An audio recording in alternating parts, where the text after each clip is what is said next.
Commission হলো মেশো। এবার দিলীপ ঘোষের নিশানা নির্বাচন কমিশন। কমিশন শোকজ করার পরের দিনই পাল্টা তাদের মেশো বলে আক্রমণ দিলীপের।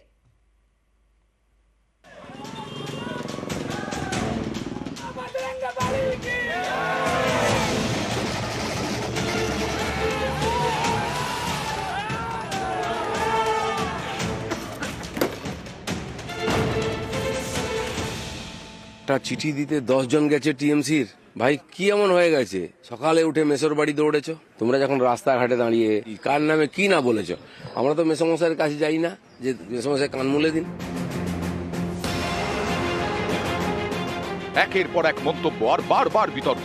সম্প্রতি তৃণমূল নেত্রীকে নিয়ে করা দিলীপ ঘোষের মন্তব্যে জোর বিতর্ক তৈরি হয়েছে। এ নিয়ে তৃণমূল নালিশ করে কমিশনে। দিলীপ ঘোষকে শোকজও করেছে নির্বাচন কমিশন, চেয়েছে দিলীপের জবাব। এর পরের দিনই দিলীপ ঘোষের নিশানায় কমিশন। একটা চিঠি দিতে 10 জন গেছে টিএমসির। ভাই কি এমন হয়ে গেছে? সকালে উঠে মেসোর বাড়ি দৌড়েছো তোমরা, যখন রাস্তাঘাটে দাঁড়িয়ে কার নামে কি না বলেছো। আমরা তো মেসমশাইয়ের কাছে যাই না যে মেসমশাই কান মুলে দিন। আরও একবার model code of conduct violate করলেন এবং পরপর দুবার এইভাবে model code of conduct violate করার জন্যে দিলীপ ঘোষকে শুধু শোকজ নয়, নির্বাচন কমিশনের এমন পদক্ষেপ নেওয়া উচিত যাতে দিলীপ ঘোষ এই নির্বাচনে প্রার্থী হতে না পারে।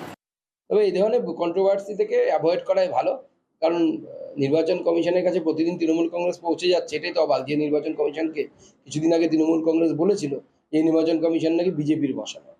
বিজেপির বসানো নির্বাচন কমিশনের কাছে বারবার তৃণমূল কংগ্রেস যাচ্ছে, উনি সেটা কি করছে। এই ধরনের কন্ট্রোভার্সিয়াল কমেন্ট থেকে দূরে থাকা উচিত। এত বিতর্ক হচ্ছে আপনাকে নিয়ে, বিতর্ক আপনারা করছেন, আমি বিতর্ক করছি নাকি? মিডিয়ার কাজ নেই, খেয়ে দিয়ে সারাদিন চালাতে হবে, দিলীপ ঘোষকে ধরে নিয়ে আসছে। আমি কোথায় বিতর্ক করলাম? বলছেন যে বিতর্ক আপনি তৈরি করেন না। আমার কোনো বিতর্ক করার দরকার নেই, আমি তর্ক করি। মানুষ বুঝতে পারে পরিষ্কার, আপনারা কেন বুঝতে পারেন না? আমি বুঝতে পারি না।